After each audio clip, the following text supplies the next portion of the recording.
Ugochi Vivian Uka. Welcome to my YouTube channel. Yay!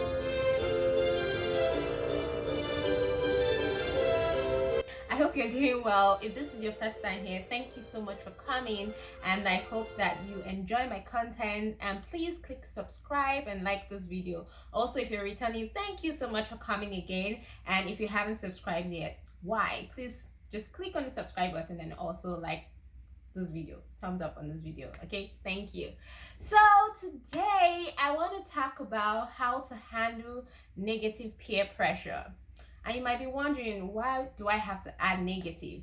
It's because personally I don't think that every peer pressure is negative, right? I think sometimes peer pressure could be positive, and I've talked about this before on my blog post, how I've been influenced by positive peer pressure. So that's something, when there's pressure to do the right thing. But also, like, you remember, like, or if you know, if you have an injury, right, sometimes you have to apply pressure for you to stop bleeding. So pressure can be positive in many ways. But today I'm talking about negative peer pressure, and what I consider negative is when it's pressure that you know is going to affect you adversely, whether physically, mentally, psychologically, like something that you're going to regret at some point in your life, whether in the nearest future or the next day or far future, whenever it is. So yes, so how do you handle peer pressure? So here are a few tips for you. Tip number 1, be true to yourself. Why I'm saying this is that I find that sometimes the peer pressure is not necessarily coming from other people.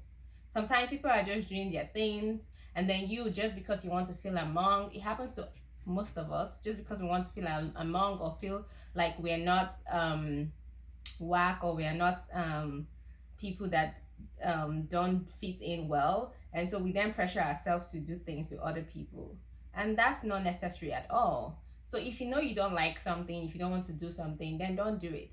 And then even sometimes, like, maybe you might be invited to go out for an activity, maybe let's say drinking, right? Drinking might not necessarily be a bad thing. It depends. You know better what is bad, what your body can handle. For some people, they can have one glass of drink or 2 glasses and they'll be fine. But maybe you can't handle 1 glass, or maybe you're addictive to such things, and so if you have 1 glass, you continue to have more. So in that case, just be true to yourself. If you want to go out, you can still go out with them. I go out with people for drinking, and I go there and I enjoy my juice and nobody disturbs me. So that's the thing. Sometimes you don't have to exactly do what they're doing. You can hang out with people, but do your own thing. And a lot of times, I don't want to say all the time, but many times people would just respect your decision. You're there, you're having fun, and that's what matters. So that's my number 1 tip: be firm and true to yourself. Number 2, find somebody that is similar to you, somebody that has similar tastes, similar ideas, similar views as you have, and make that person your partner, so that both of you can say no, you don't want to do something together. Because what I find is sometimes when there's an activity, it's possible that more than one of you in that group doesn't want to do it.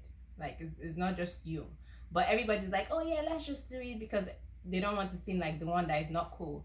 So in private, sometimes, like, maybe if you had an activity one time, you didn't like it, maybe in private you can ask another of your friend that, oh, that stuff we did last time, did you really like it? I don't think I enjoyed it. Just in private, because if you ask them in public, they might be like, yeah, I loved it. But if you ask them in private, they might be like, no, I did not. And then you can say, yeah, maybe next time we should stick together and just say no, we won't do it. And you see that the more number of people that you have, it's easier to just say, oh no, we don't want to do it, and just change the course of direction of whatever it was that you wanted that was going to pressure you negatively. Because if you were feeling wrong about it, trust me, more likely than not, somebody else did not like it too, whatever the situation is. Because I'm just giving general situations, because I don't know what is negative peer pressure for you. As I said, you know better, you know your body better, you know your mental health and your physical health better than I do. So, but if you don't feel like doing something, 2 strong voices are better than 1, right? So you can find another person and stick, both of you or 3 of you, or how many number you find, stick to yourself and say you don't want to do it, and that thing might change. So number 3, how about you suggest an alternative? So if every time, say if you have colleagues and every time after work all they do is get drunk, maybe one day you can suggest, oh, how about we go bowling today, or we go skating, or we go to the movies. Like, suggest something else, and you might be surprised that other people would join you. And then that way you don't have to even do what it is that was initially being suggested by others, and you would have avoided getting into temptation, or avoided having to join and be pressurized and do something that you didn't want to do. So I'll say sometimes suggest an alternative, and it doesn't have to be every time they say something you suggest your own. Otherwise it will look too obvious. So maybe suggest yours first, or maybe suggest yours for another time, and then you can skip the one that they want to do that you don't like, and then all of you do yours. You can think about it in different ways. Number 4, if you find that the pressure, like, you don't know how to get away from it, how about you make up an excuse? Yeah, just think about something and find a way to just avoid it entirely. And yeah, I'm not saying you should lie, because I know some people don't like to lie, but sometimes if you have to lie, well. But if you don't want to lie, you can intentionally book an appointment for that same period. Maybe your doctor's appointment, you put it that same time, or a date, you put it that same time, or time you're supposed to spend with your child, so that you're not lying, but you have a valid excuse, and then you escape from it. Because I can imagine how, especially for, I don't say especially for guys, but I feel like it's more for guys. Sometimes, like, guys just don't give it, like, oh, let's do this, let's do that, and you're like, oh, I don't want to do that. And you're like, why you being a woman rapper? Or they start insulting you. So maybe book another activity at the same time. Like, oh, I would have loved to join, but I can't make it today. I have this appointment today or that appointment today. And you're not lying. You actually do have something that day, and you get away from it. You escape from the peer pressure. Number 5, just say no. Honestly, we are not babies anymore. We're not children. Say no. Like, if you don't want to do it, say no. There's a saying that if you can't beat them, leave them. If you always feel pressured in a group, how about you just leave that group? And if it's a group that you cannot leave, maybe colleagues, there's no saying that you have to be with them after work. You're there to work. So after work, you leave them and go home. Like, just say, I don't want to do it. Yes, it might come across as the unsocial one, or whatever word it is, but at the end of the day, at least you're protecting yourself physically, mentally, and any other way. And if you're really a nice person, I think that people will still gravitate towards you. Then I don't think that they will cut you off completely. So you can just say no and just be like, I don't want to do this today, or I don't like this and I'm not in the mood to do this. And if you're firm, like I said in the first point, if you're firm, I think people will start to respect your decisions more. I've been in situations where there was a time on one of my birthdays, some of my friends wanted to get me drunk, and they're like, we're going to get you drunk, we can't believe you've never been drunk. And so we went to a bar. They ended up getting tipsy.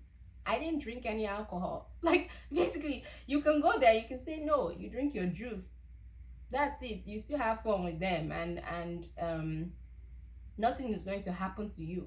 Worst case scenario, they cut you off from social activities. Find new friends.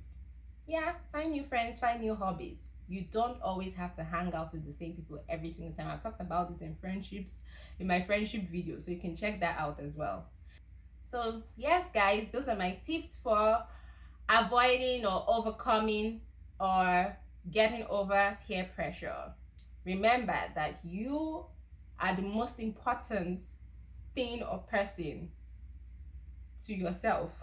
I think I just made that up. But anyway, just remember that you should come first when it comes to such matters. Like, going out for one night, it might be like, oh, it's just one night, and then that one night, what if you get into trouble? What if you drink too much and then you have acute liver failure? What if you go skydiving and you didn't want to, and then that day something happens to the rope or whatever it is they use to dive, and then you injure yourself? You don't know. So if your mind, go with your instincts, and if your instincts are saying no, don't do it, or if it's something that you're just going to regret, then just don't do it. Don't do it, don't do it, don't do it. Okay, I just wanted to shake my head. And those are my tips today. Thank you so much for watching. Don't forget to click like, that's the thumbs up button, and don't forget to subscribe. Until next time, see you, take care, and have a wonderful day or night or weekend or week, whatever. All right, bye.